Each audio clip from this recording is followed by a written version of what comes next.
Igreja Protestante de Timor-Leste questiona o número moras HIV-Sida nebe sai macas.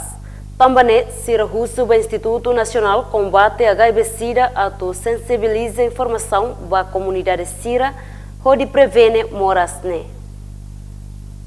Tuir pastor Igreja Protestante Timor-Leste no CFI classe dele, Francisco dos Santos, da jornalista Sira e a salão Igreja Protestante Bebora Sesta Nerihan, Igreja Protestante de Timor-Leste halaona pedido do Instituto Nacional Combate HIV-Sida onde a casa no iha plano estratégia dia prevene moras nela bela aumenta para bebê.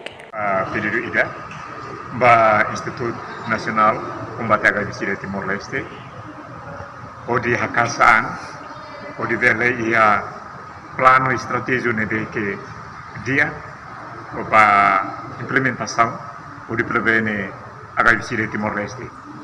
Também se baseia em até kata ni número ni sai makas.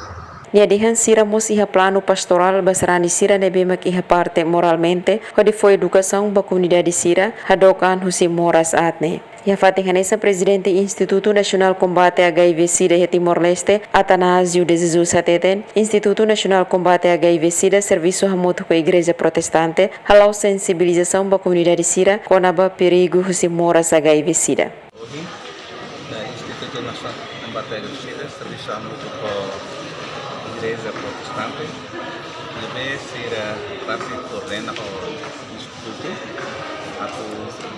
halo sensibilização também para a comunidade indios e a igreja protestante. Natalia Lopes, Estel News.